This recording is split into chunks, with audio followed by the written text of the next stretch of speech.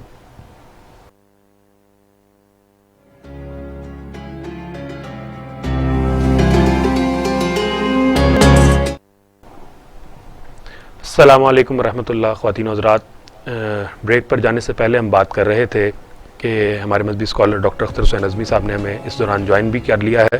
ہم انہیں خوش آمدید کہتے ہیں اپنے پروگرام میں. ہم ان سے گزشتہ روز بھی بات کر رہے تھے فروئی مسائل کے حوالے سے. ڈاکٹر صاحب, آپ نے ہمیں بتایا کہ مسلمانوں کے زیادہ تر اختلافات فروئی نوعیت کے ہیں. اب ہمیں بتائیں کہ ان اختلافات میں ہمارے قدیم جو علماء تھے ان کا ان فروئی معاملات کے حوالے سے, فروئی اختلافات کے حوالے سے کیسا رویہ ہوا کرتا تھا؟ بسم اللہ الرحمن الرحیم. فروئی معاملات میں جو اختلاف رائے تھا اس میں وہ ایک دوسرے کے ساتھ نمازیں پڑھنے میں, مسجدوں میں اکٹھے ہونے میں اور عام معاشرتی برتاؤ میں کوئی ان کے ہاں فرق واقع نہیں ہوتا تھا. بلکہ معاملہ یہاں تک تھا کہ کئی معاملات میں جب وہ ایک دوسرے کے ساتھ جاتے تھے تو ان کے طریقے کے اندر جو فروئی چیزیں تھیں الگ الگ نماز کی وہ بھی اختیار کر لیتے, خود بھی اس کو اڈاپٹ کر لیتے تھے. یعنی میں آپ کو یہ بتاؤں کہ 3 صدی ہجری کے 2 بڑے امام ہیں. ایک امام ابو عاصم, علامہ ابو عاصم حنفی ہیں, اور دوسرے کفال مروزی وہ شافعی فکر کے تھے. تو امام ابو عاصم حنفی جو تھے ایک دن مغرب کی نماز کا وقت ہوا, اذان ہوئی, قریب سے مسجد سے گزر رہے تھے تو وہ شافعیوں کی مسجد کے اندر چلے گئے جہاں اذان ہو رہی تھی. جب امام کفال مروزی نے ان کو دیکھا تو نماز کا وقت ہوا تو ان کو آگے کر دیا, اور اپنے جو مؤذن تھے ان کو کہا کہ آج آپ نے جو تکبیر پڑھنی ہے نا وہ حنفیوں کی طرح پڑھنی ہے. آپ کے شاید علم میں ہو, سامعین کچھ جانتے ہوں گے کچھ نہیں, کہ شافعی جو ہیں وہ تکبیر کہری کہتے ہیں, ایک ہی بار کہتے ہیں, بالکل, جبکہ حنفی جو ہیں 2 بار کلمات کہتے ہیں. تو انہوں نے کہا کہ آپ نے اپنی مسجد میں, انہوں نے کہا اپنی مسجد کے مؤذن کو کہ آپ نے آج حنفیوں کی طرح, کیونکہ امام حنفی کھڑا ہوا ہے تو ان کی تالیف قلب کے لیے آپ نے ایک بار کہنا ہے. اور جب جو حنفی عالم آگے کھڑے ہوئے تھے امام ابو عاصم رحمۃ اللہ علیہ, تو انہوں نے جب نماز پڑھائی تو انہوں نے بلند آواز سے بسم اللہ الرحمن الرحیم پڑھی, کیونکہ شافعی اس چیز کو پسند کرتے ہیں, وہ افضل سمجھتے ہیں, جبکہ حنفی بلند آواز سے بسم اللہ نہیں پڑھتے ہیں.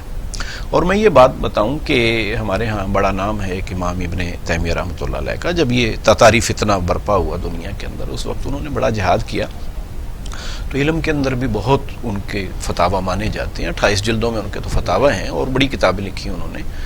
تو وہ فرماتے ہیں کہ بسم اللہ, وہ خود بسم اللہ جہری پڑھتے تھے, بلند آواز سے پڑھنے کے قائل ہیں, لیکن فرماتے ہیں کہ اگر مسلمانوں کی تالیف قلب مطلوب ہو تو بسم اللہ آہستہ پڑھنے میں کوئی حرج نہیں ہے. تو اس سے آپ اندازہ لگا سکتے ہیں. بہت ساری اور بھی مثالیں دی جا سکتی ہیں, لیکن لوگ کہیں گے کہ یہ پرانے زمانے کی, میں اپنے قریب کے زمانے کی بات عرض کروں کہ ہمارے ہاں یہی لاہور کے اندر شیراں والا گیٹ میں مولانا احمد علی لاہوری تھے, حنفی عالم تھے, جبکہ مولانا داؤد غزنوی یہ اہل حدیث عالم تھے. تو ان دونوں کی آپس میں اچھی قربت تھی علمی لحاظ سے. تو ایک دن مولانا احمد علی لاہوری رحمۃ اللہ علیہ نے مولانا غزنوی رحمۃ اللہ علیہ کو اپنے ہاں دوستوں کے ساتھ انوائٹ کیا, دعوت کی ان کی جمعے کے دن. تو جب وہ چلے ہیں وہاں سے, جو مولانا غزنوی صاحب اہل حدیث عالم تھے, تو انہوں نے کہا کہ بھی دیکھو ہم جمعہ ہم نے وہاں پڑھنا ہے, اور حنفی جو ہیں بلند آواز سے آمین نہیں کہتے ہیں, لہٰذا آپ نے آج وہاں بلند آواز سے آمین نہیں کہنا تاکہ میزبان کے لیے کوئی مسئلہ پیدا نہ ہو. ادھر مولانا لاہوری صاحب اپنے مقتدیوں کو یہ سمجھا چکے تھے ان کے پہنچنے سے پہلے کہ آپ نے آج آمین اونچی کہنی ہے, ہمارے مہمان آ رہے ہیں, تو ان کی تالیف قلب کے لیے اگر آپ کہہ دیں گے تو ایک اچھی بات ہے. تو ہوا ایسا کہ آمین اونچی ہو گئی. مولانا غزنوی صاحب یہ سمجھے کہ یہ شاید میرے دوستوں نے ایسا کیا ہے. تو جب مجلس کھانے کے اوپر بیٹھے تو وہاں مولانا غزنوی صاحب جو اہل حدیث تھے انہوں نے کہا کہ حضرت آپ مجھے معافی دے دیں، میں نے ان کمبختوں کو بہت سمجھایا تھا کہ امین اونچی کہنی ہے لیکن انہوں نے نیچی کہنی ہے، آہستہ کہنی ہے، لیکن انہوں نے آج اونچی کر دی ہے۔ تو مولانا لاہوری مسکرائے، انہوں نے کہا کہ نہیں، آپ کے لوگوں نے نہیں، یہ ہمارے لوگوں نے آمین ایسے کہی ہے۔ تو اب آپ اس، اور یہی مثال میں آپ کو یہ پیش کروں، صوفی برکت علی صاحب کا نام بڑا معروف ہے، بہت بڑے صوفی تھے، فیصل آباد کے علاقے میں ان کا مرکز ہے بہت بڑا۔ تو وہ مامو کانجن میں گئے، مامو کانجن میں ایک اہل حدیث عالم ہے، صوفی عبداللہ صاحب ہوتے تھے، تو صوفی برکت علی صاحب وہاں گئے۔ صوفی برکت علی صاحب ظاہر ہے حنفی مسلک کے تھے، تو لیکن انہوں نے اپنے جو جماعت تھی نا اپنے مریدین کی، ان کو کہا کہ بھی آج ہم ان کے مہمان ہیں جو امین اونچی کہتے ہیں، رفع یدین کرتے ہیں، تو یہ بھی اللہ کے رسول کی سنتوں میں سے، تو آپ آج ایسے کر لیں، ٹھیک ہے۔ ادھر صوفی صاحب نے اپنے مقتدیوں کو یہی بات کہی، تو یہ مکشوفات جو ہیں ان کے اندر یہ چیز لکھی ہوئی ہے۔ تو ایسا ہوا کہ وہ لکھتے ہیں آخر میں کہ اس طرح آپس میں دلوں میں ہم آہنگی پیدا ہوئی، قربت پیدا ہوئی۔ بالکل ایسے ہی ڈاکٹر، تو ان مثالوں سے ہم یہ جان سکتے ہیں، اور ایسی میں 20 مثالیں بیان کی جا سکتی ہیں، لیکن یہ کہ ہمارے پاس جتنا وقت ہے اس میں یہ میں عرض کروں کہ یہ فروعی مسائل کے اندر تو بالکل ہی جھگڑا نہیں کرنا چاہیے، میں سمجھتا ہوں یہ ہماری زیادتی ہے۔ ڈاکٹر صاحب بالکل آپ نے یہ فروعی مسائل کی تو بات کی۔ اچھا، کچھ ایسے مسائل ہیں جنہیں بنیادی اختلاف بھی کہا جاتا ہے، ہم بڑی چیزیں سمجھ رہے ہیں ماشاءاللہ کہ دیکھیں یہ اختلافات ایسے نہیں ہیں، اور بڑا یہ کہا جاتا ہے کہ جی جو مولوی حضرات ہیں یا جو علماء حضرات ہیں ان کے درمیان جو ہے وہ کبھی بھی اتحاد نہیں رہتا، اور وہ بطور جو ہے وہ اکٹھے نہیں رہتے، لیکن ہم تو ماشاءاللہ آپ سے یہ چیزیں سن رہے ہیں کہ یہ ہمارے وہی اسلاف تھے، وہی بزرگان دین تھے کہ جو ماشاءاللہ اکٹھے رہتے تھے اور ایک دوسرے کا خیال رکھتے تھے، تالیف قلب کی جو آپ نے بات کی، تالیف قلب رکھتے تھے، ایک دوسرے کے معاملات کے اندر بہت زیادہ احترام رکھتے تھے۔ اب کچھ بات اگر کریں کہ بنیادی معاملات ہیں، اگر جس طرح آپ نے 2-3 طبقات کی بات کی، 2-3 طبقہ فکر کی بات کی، تو اس کے اندر جب ان کے بنیادی اختلافات آتے تھے سامنے، تو اس وقت بھی کیا اس طرح ہی کھلے دل سے جو ہے وہ ایکسیپٹ کیا جاتا تھا اور آداب جو ہیں ان کا لحاظ رکھا جاتا تھا؟ جی، میں آپ کے یہ بڑے اہم سوال ہے جو میں سمجھ گیا کہ ہمارے ہاں پہلی تو چیز یہ ہے کہ زیادہ تر تو فروعی اختلاف ہی ہیں، لیکن کچھ چیزوں کو ہم نے خود کہا کہ نہیں یہ ہمارے عقائد کا اختلاف ہے، فلاں مسلک کا فلاں مسلک سے عقیدے کا اختلاف ہے، یہ کہتے نہیں یہ ہمارے اصولی اختلاف ہیں۔ ان میں بھی اگر گہرائی میں جایا جائے تو بنیادی چیزیں طے شدہ ہیں، لیکن ان کی تفصیلات میں، مثال کے طور پر عقیدے کی باتیں ہیں تو ان کی تفصیلات میں کسی کے نزدیک کچھ ہے، لیکن بنیاد وہی ہے۔ اچھا چلیں خیر، ان کی بات کو یہ مان بھی لیا جائے کہ ان کا عقیدے کا اختلاف ہے یا اصولی اختلاف ہے۔ مثال کے طور پر میں یہ کہوں گا کہ اہل تشیع اور اہل سنت میں کچھ بنیادی اختلاف بھی ہیں عقیدے کے، جیسے ان کے ہاں امامت کا تصور ہے، وہ اہل سنت کے ہاں امامت کا تصور نہیں ہے، لیکن اس کے باوجود دیکھنا یہ ہے کہ ہمیں اسوہ کیا ملتا ہے۔ پہلی میں بات مثال دوں گا کہ حضرت عثمان رضی اللہ تعالیٰ عنہ کے خلاف جب بلوائیوں نے مختلف جگہوں سے شریر لوگوں نے آ کے بلوا کیا، مسجد نبوی پر بھی قبضہ کیا، اور آپ کو معلوم ہے کہ آپ کو شہید کیا گیا، بڑی مظلومانہ شہادت ہے، گھیراؤ کیے رکھا، آپ کو پانی بھی کئی دن نہیں ملا، لیکن اس کے باوجود جب صحابہ کرام نے آپ رضی اللہ تعالیٰ عنہ سے یہ بات عرض کی کہ بلوائیوں نے مسجد نبوی پہ قبضہ کیا، وہی جماعت کرواتے ہیں وہی، تو ہمارے لیے کیا حکم ہے آپ کا، کیا ہم ان کے پیچھے نماز پڑھیں؟ تو آپ رضی اللہ تعالیٰ عنہ نے، حضرت عثمان رضی اللہ تعالیٰ عنہ نے یہ بات فرمائی کہ جہاں تک نماز کا ہے یا خیر کے کاموں کا ہے تو آپ ان سے تعاون کریں، اور جب وہ کوئی ممنوع چیز یعنی جو اللہ کے ہاں منکرات میں سے اس کا حکم دے تو آپ نہ اس کے ساتھ شامل ہوں۔ اب اس میں آپ دیکھیں کہ وہ خلافت راشدہ جو ایک متفقہ چیز ہے اس کے اندر نقب لگا رہے ہیں، پھر مسجد نبوی کے اندر بے حرمتی کر رہے ہیں، خلیفہ کے انہوں نے گھیراؤ میں کیا ہوا ہے، سارے ان کے یہ شرعی لحاظ سے معاملات بہت غلط ہیں، یعنی کہ امت اسلامیہ کے بالکل بہت بڑے ٹھیک ہے، اور مسجد نبوی کے اندر گستاخی کا ارتکاب ہے کہ وہاں انہوں نے ایک قبضہ کیا ہوا ہے، یعنی امیر المومنین کو وہاں آنے نہیں دے رہے اور وہ خود یعنی مسلح کے اوپر قابض ہیں، تو اس سے بڑی کیا گستاخی ہو سکتی ہے؟ لیکن آپ نے فرمایا کہ ان کے پیچھے نماز پڑھو۔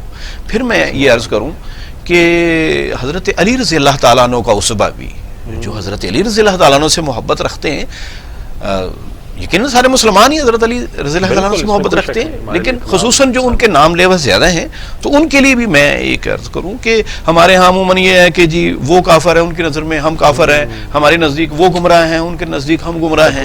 لیکن دیکھیے حضرت علی رضی اللہ تعالیٰ عنہ کے دور میں ایک فرقہ پیدا ہوا جس کو خارجی کہتے ہیں، خارج.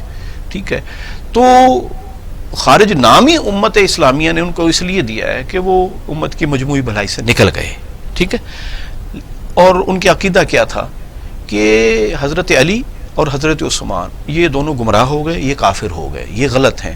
پہلے دو خلیفہ ٹھیک ہیں، یہ باقی دو غلط ہیں. پھر ان کا یہ تھا کہ جو مسلمان بھی گناہ کرتا ہے، گناہ کبیرہ کرتا ہے، تو وہ کافر ہو جاتا ہے. یعنی پوری امت اسلامی کا یہ نظریہ نہیں تھا، ان کا یہ نظریہ تھا کہ وہ کافر ہو جاتا ہے. اب اتنی بڑی بات، اور حضرت علی رضی اللہ تعالیٰ عنہ کے بارے میں انہوں نے بہت ساری اور بھی گستاخانہ باتیں کی. تو اب حضرت علی رضی اللہ تعالیٰ عنہ سے جب پوچھا گیا کہ ان کے بارے میں آپ کا کیا حکم ہے، فرمایا کہ پہلے وہ ہمارے بھائی تھے، اب وہ ہمارے باغی ہیں اور ان کے اوپر باغی کا حکم لگے گا. ٹھیک ہے، ہیں مسلمان، یہ نہیں کہا کہ وہ غیر مسلم ہو گئے ہیں. اچھا، دوسری بات یہ ہے کہ آپ نے ان کے لیے ایک سرکولر جاری کیا. اچھا، ہاں، ایک حکم نامہ جاری کیا کہ جب تک تم ہمارے خلاف تلوار نہیں اٹھاؤ گے اس وقت تک نہ ہم تمہارے بچوں کے وظیفے بند کریں گے، ٹھیک ہے، نہ ہم تمہیں مسجدوں میں آنے سے اپنی روکیں گے. ٹھیک ہے، اور ایک اور بات بھی کہی. تو بہرحال اب اس میں وظیفے دیکھیں، دو بڑی چیزیں ہیں. قرآن پاک میں جس کا مسلمان حکمران کو حکم ہے کہ اقیموا الصلاۃ وآتوا الزکوٰۃ، ٹھیک ہے، نمازوں سے ان کو آنے سے نہیں روکا. اس کا مطلب یہ ہے کہ ان کی نمازوں کو تسلیم کیا گیا کہ وہ رب کی بندگی ہماری مسجد میں کر سکتے ہیں. پھر ان کے لیے زکوٰۃ دوسری چیز ہے. وہ وظائف ظاہر ہے زکوٰۃ سے یا مال غنیمت سے جہاں سے بھی لگتے تھے ان کا حق تسلیم کیا گیا. تو اب اسی سے اندازہ لگا سکتے ہیں. اور امام کفار رحمۃ اللہ علیہ تو یہ کہتے ہیں کہ اس بات پہ امت کا اجماع ہے کہ اگرچہ خارج گمراہ تھے، ٹھیک ہے، لیکن وہ امت اسلامیہ کا حصہ ہیں، امت اسلامیہ کا حصہ. بالکل. تو اسی طرح جو ہمارے اگر کوئی واقعی کوئی سمجھتا ہے کہ میرا فلاں مسلک سے بنیادی اور اصولی اختلاف ہے، تو پھر اس کو یہ بھی تو مد نظر رکھنی چاہیے نا چیزیں کہ اتنے بڑے جو خلیفہ راشد کی جو پریکٹس ہوتی ہے وہ ایک ہماری علمی روایت کا حصہ ہے اور اس کو ہمیں اختیار کرنا چاہیے، اسے اپنانا چاہیے، اختیار کرنا چاہیے. اچھا ڈاکٹر صاحب، یہ بھی بڑا معاملہ ہم دیکھنے میں آتا ہے کہ جی یہ آپ نے چیزوں کو وائنڈ اپ کرنے کے حوالے سے جب بات کی، تو جب مناظرے ہوتے ہیں، یہ میری نظر میں تو یہ باقاعدہ یہ جس طرح نا کہ مناظرہ ہے اس چیز کا نام کہ شاید آپ آپس میں بیٹھ کے جھگڑا کریں، لڑیں کسی بھی موضوع پہ. یہ بنیادی اختلافات کی بات کی آپ نے، تو اس بنیادی اختلاف کو مزید بڑھانے کا نام، ٹھیک ہے، پرانے زمانے میں تو ایک طریقہ کار تھا، ہماری ایک مذہبی روایت تھی کہ جی دو طبقہ فکر کے لوگ ہیں وہ وہاں پہ پہنچیں اور مناظرہ کیا جائے، کسی بھی موضوع پر بحث کی جائے. تو اب سمجھتے ہیں کہ یہ چیز بھی کوئی ہمیں کرنی چاہیے، اس کے حوالے سے بھی کوئی معاملات. بہت اہم سوال ہے، بہت اہم سوال ہے. میں یہ عرض کروں کہ یقیناً مناظرے کی روایت مسلمانوں نے آغاز میں کی. خود حضرت امام ابو حنیفہ رحمۃ اللہ علیہ اپنے شاگردوں کے درمیان مناظرہ کرواتے تھے. کسی ٹاپک کو ڈسکشن کے لیے ان کے اندر دیتے تھے ان کو، اور پھر اس پہ ایک طرف سے ایک بحث آ رہی ہے، دوسری طرف سے دوسرے دلائل آ رہے ہیں. خود اپنے شاگردوں کو اس طریقے سے تربیت دیتے تھے. اچھا، یہ بڑا اہم چیز ہے. اور اس میں بڑے بڑے اہل علم لوگ بیٹھتے تھے، عام آدمی نہیں بیٹھتا تھا. بالکل، ٹھیک ہے، کم علم آدمی نہیں بیٹھتا تھا. مناظرے اب میں وہ جن کی دلچسپی ہوتی تھی وہی بیٹھتے تھے. اچھا، اس مجلس کے اندر جب یہ ہوتی تھی پھر کنکلوژن آپ نکالتے تھے اور پھر ایک مسئلہ مرتب ہو جاتا تھا. ایک یہ روایت تھی. دوسری ایک ضرورت ہمیں مناظرے کی اس وقت پڑی کہ جب خصوصاً ہمارا عیسائیوں سے، ہندوؤں سے ایک باقاعدہ یعنی مقابلہ شروع ہوا. جب انگریزوں نے یہاں پہ گورنمنٹ کی تو انہوں نے عیسائی مشنری بھیجے. وہ اسلام کے اوپر کیچڑ اچھال رہے تھے، اس کی اپنی دانش میں کمزوریاں بیان کر رہے تھے. ادھر سے ہندوؤں نے بھی حملے کرنے شروع کر دیے حضور صلی اللہ علیہ وسلم کی ذات پہ، اور دوسری کچھ علمی نکات کی صورت میں انہوں نے اپنے آپ کو ثابت کرنے کی کوشش کی کہ ہم اختلاف رکھتے ہیں. تو اس موقع پر بڑے بڑے اہل علم نے عیسائیوں کو بھی مناظرے کا چیلنج دیا اور ہندوؤں کو بھی مناظرے کا چیلنج دیا. اس کا مقصد یہ تھا در حقیقت کہ تاکہ مسلمانوں کے اندر اعتماد پیدا ہو کہ ان کے دین کے اندر کوئی جھول نہیں ہے اور مسلمان کمزور نہیں ہے، علمی لحاظ سے بھی وہ سیف اینڈ ساؤنڈ ہے اور ان کو ناکوں چنے چبوائے.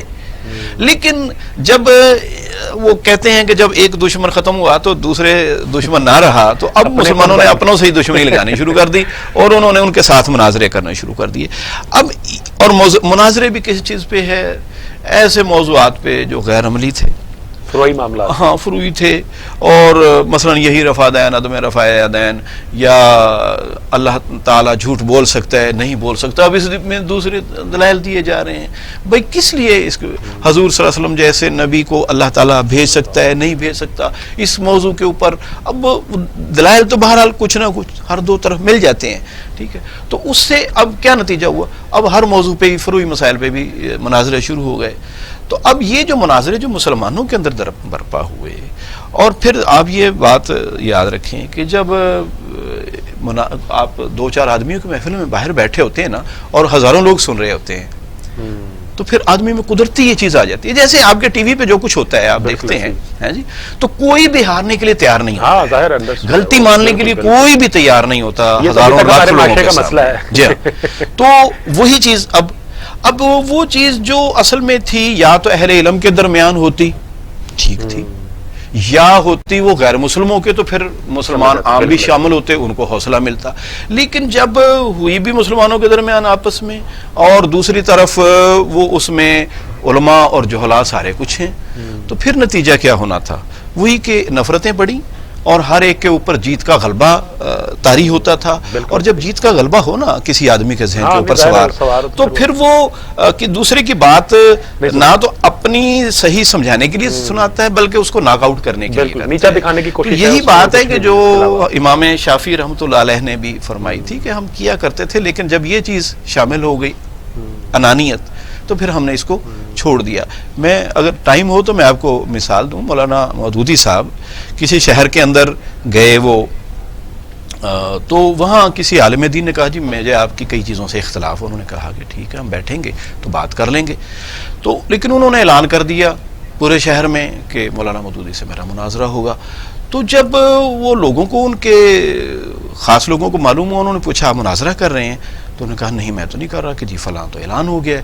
آپ نے کہا کہ نہیں میں مناظرہ نہیں کروں گا. اور انہوں نے باقاعدہ لکھ کے دے دیا کہ مجھے یہ معلوم ہوا ہے، کہ مولانا کو یہ پہنچا دیں کہ مجھے یہ معلوم ہوا ہے کہ آپ مجھ سے مناظرے کے لیے، میں نے تو آپ کو انفرادی ملاقات کے لیے ٹائم دیا تھا، اور میں یہ کبھی پسند نہیں کرتا کہ دو عالم آپس میں جھگڑا کر رہے ہوں اور عوام الناس ان کا تماشا دیکھ رہے ہوں. یہ تو ایسے ہے جیسے مرغوں کی لڑائی کا تماشا کیا جاتا ہے.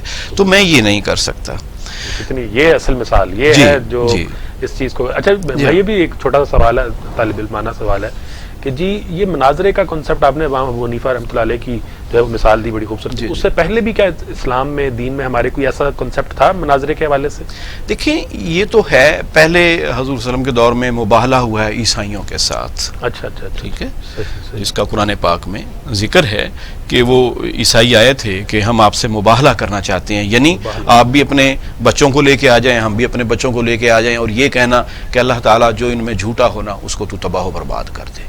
ٹھیک ہے، تو یہ مباہلہ تھا، اور حضور صلی اللہ علیہ وسلم تیار ہو گئے. وہ گھبرا گئے پھر، اور انہوں نے پھر آپ سے مفاہمت کر لی، یعنی کہ آپ کی اطاعت اختیار کر لی، اگرچہ وہ عیسائیت پر ہے لیکن جزیہ دینا قبول کر لیا.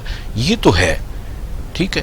لیکن قرآن پاک میں ایک بات فرمائی، ادعو الی سبیل ربک بالحکمہ والموعظۃ الحسنہ وجادلہم باللتی ہی احسن، کہ اپنے رب کے راستے کی طرف حکمت کے ساتھ بلائیں. دوسری بات یہ ہے کہ اچھے الفاظ کے ذریعے سے بلائیں. تیسری بات فرمائی کہ جب جدال کریں، بحث کریں تو بہت ہی اچھے طریقے سے.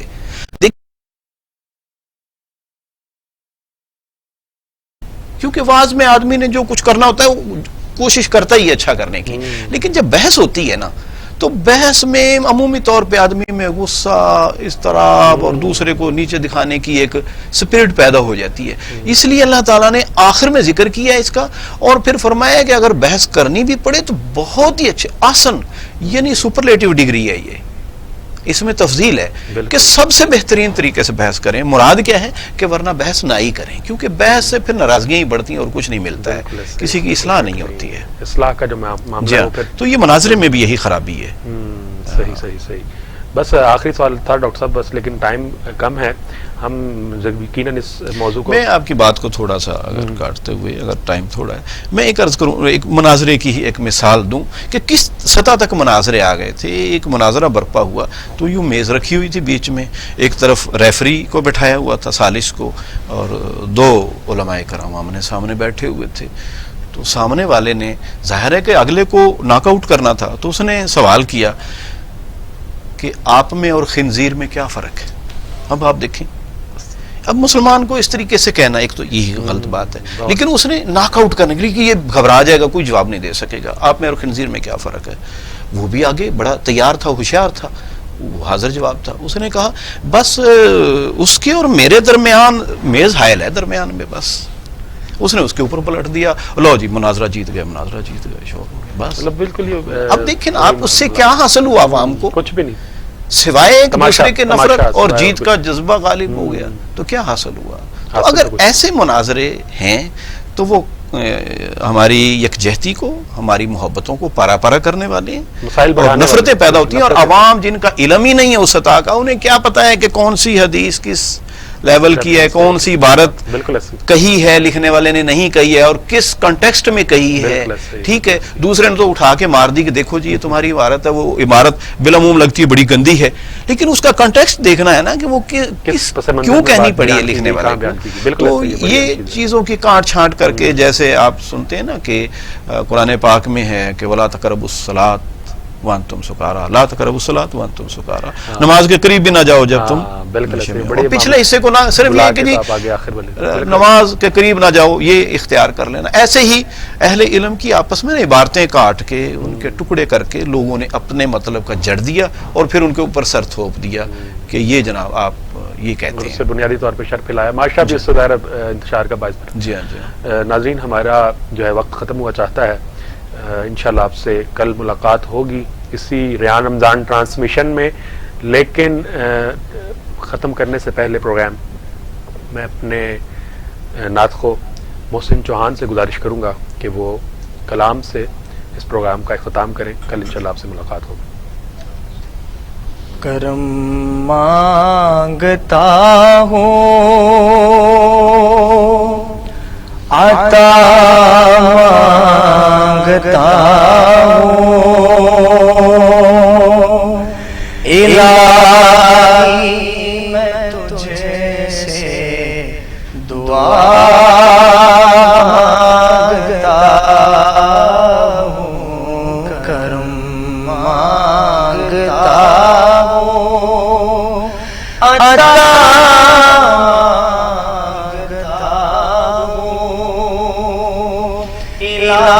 الہی میں تجھے سے دعا مانگتا ہوں. عطا کرے تو شان کریمی کا صدقہ،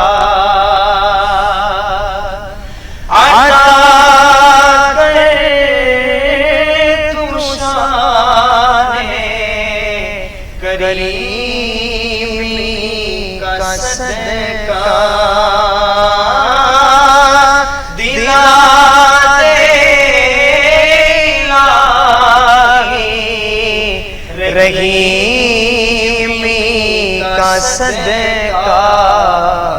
نہ مانگوں گا تجھے سے تو مانگوں گا کیسے، تیرا ہوں میں تجھے سے دعا مانگتا ہوں. کرم مانگتا ہوں، عطا مانگتا ہوں، الہی میں تجھے سے دعا مانگتا ہوں. اور جو مفلس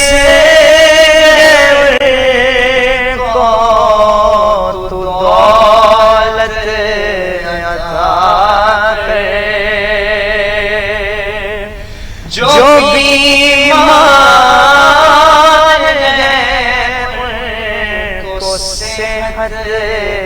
عطا کر جو مفلس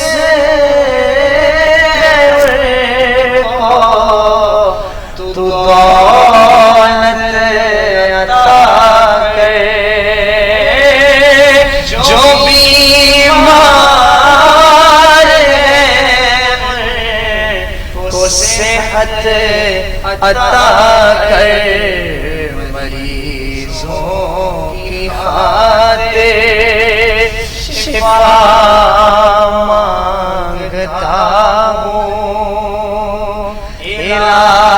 الہی میں تجھ سے دعا مانگتا ہوں کرم مانگتا ہوں عطا مانگتا ہوں الہی میں تجھ سے دعا